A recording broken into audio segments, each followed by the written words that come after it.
So there is something Zambian President Hakainde Hichilema just did that I thought was quite interesting. Let me read the story. Maybe it will also interest you. Zambian President Hakainde Hichilema has demanded that the European Union and the United Kingdom refund visa application fees for every rejected Zambian applicant. The announcement made on Friday, May 23, 2025, highlights growing concerns over the high costs and frequent rejections of visa applications, which have impacted many Zambians seeking to travel for tourism, business, or education. The president argues that the visa fees should only be charged for successful applications, emphasizing that rejected applicants should not bear the cost of administrative processes that ultimately deny them entry into the country.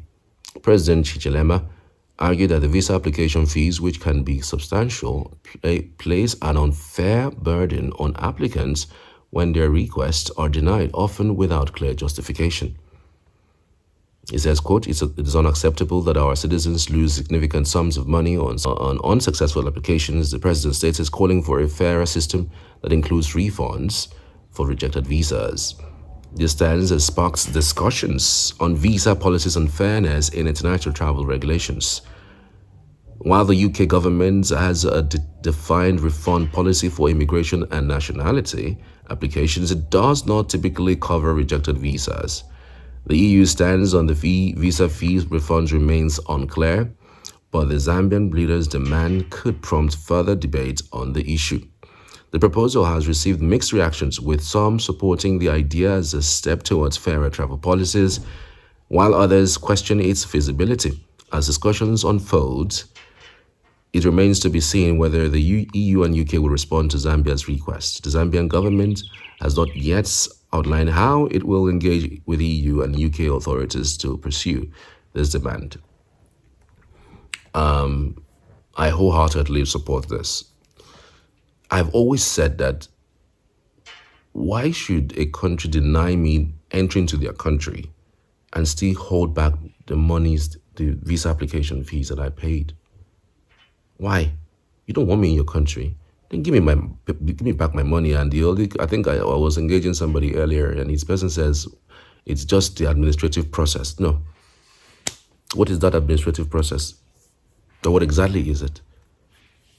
Milking the country? Milking African countries? Milking third world countries? I dare say the amount of monies that we pay as visa fees compared with the amount of monies that EU pays for themselves, it's nothing. It's nowhere anywhere.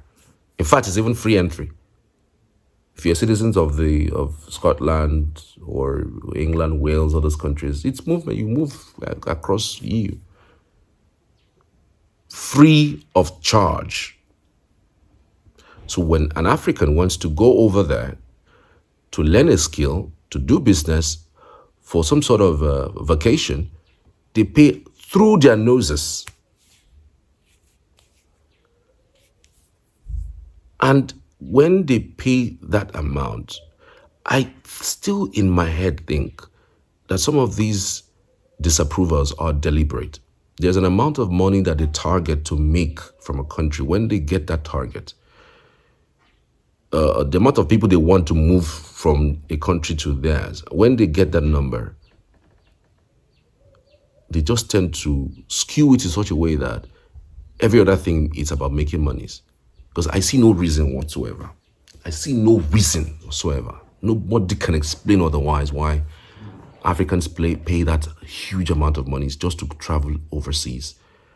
At the end of the day, they are denied the visa, and you keep the money. It's not done. There should be some sort of refund. In fact, there should be some sort of percentage. Even if you don't refund everything, refund a certain percentage. Say maybe 70% of it.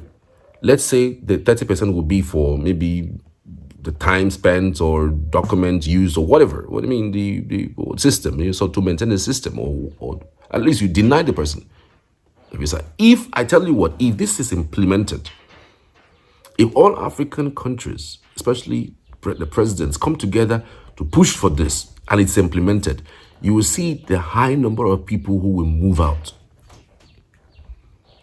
No, not the high number of people who will move out. Beyond the high number of people who will move out, they will start giving more people visas to travel. But the African country, the government of Africa, really, I don't see them coming together to do this because they're also thinking to themselves, if you do that, it will look like you are softening the grounds for their countrymen to leave your country. And nobody wants to preside over an empty country.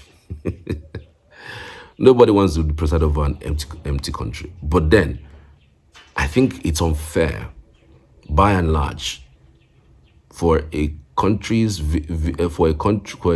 embassy to deny somebody visa entry to their country and then keep their monies 100%. 70% should be refunded. Sorry, you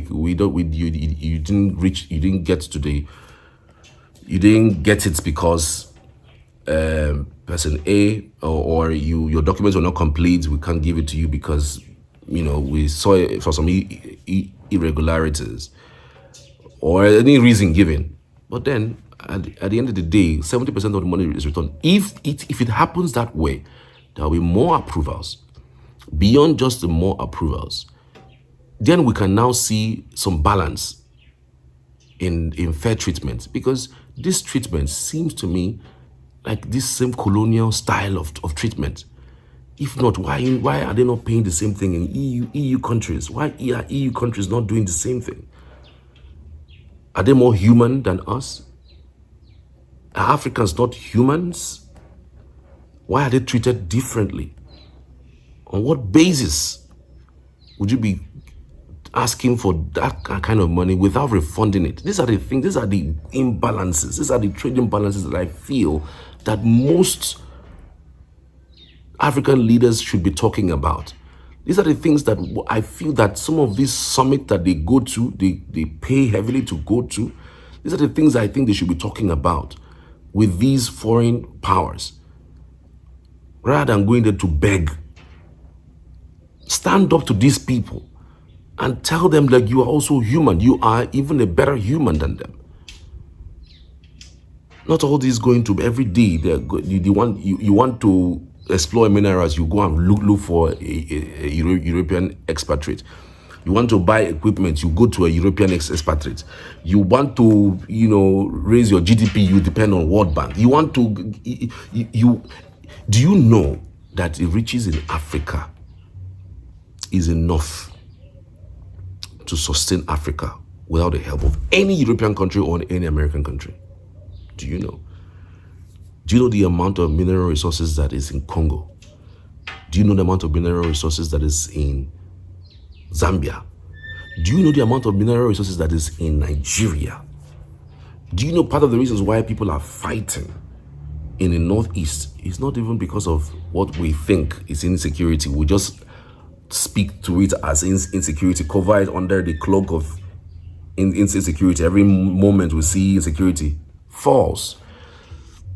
Those people are now sophisticated. They're using drones to spy on our military. And you think they just emanated from the sky and are operating in that region and are fighting our military and are taking over local government areas. What do you think that they're doing? They're chasing away locals. They are distracting the government of the day from the mining, the illegal mining that they're doing in the Northeast, especially Sambisa Forest. You may not have heard this before, but it is true. Even the thing that is in the one that the Lakurawa, Biolakurawa, that they say has emanated from in Zambia, in Zamfara. It is minerals that they are protecting. There is gold in Zamfara, pure gold. There was a time the federal government declared a no-flight zone in Zamfara. Is there an airport in Zamfara? Is there a functional airport in Zamfara that people can say they are going to? Go and check. There's no place in any airlines booking that you see Zamfara as a destination. But what happens? People land there, take our gold, and go away to sell. When the government wants to do something about it, they tend to kill people, destroy people, move them away farther from that area, and then they do whatever they want to do. Then they put security there to guard that particular place. Chinese are to be blamed. Federal government are to be blamed. French are to be blamed because, trust me, for a security situation as much as that to fester, to continue, it's not just an insecurity, a mere ragtag insecurity. It's just that they want the government, if possible, see that place off. Just see that place off to them. They don't mind.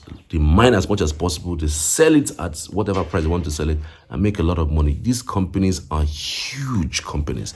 They can sponsor insecurity in a country, in a portion of a country, so as to mine, a lot of mineral resources in those areas. That way, they sustain themselves abroad. You'd be seeing a multinational company in America, you'd be thinking that they sell goods, they do mineral and all of those things, not knowing that they have the hand in most of the insecurity situation. You can imagine buying a drone, a military drone, like those who we call ragtag security men are using drones to map our where our army is, and they can tell when our army is coming, and then they will leave. And to some extent too, some of the people who are in government are in cahoots with them, because you cannot operate in that kind of place without being in cahoots with people on ground, whether in government or maybe whether they're local leaders and all that. You can't. It's not possible. So it's crazy. It's crazy. This colonialism thing would just not stop. And I just hope that the day African leaders wake up is the day that everyone would know that the potential out of Africa far outweighs whatever exists in Europe and in America. Thank you for watching. See you on the next one.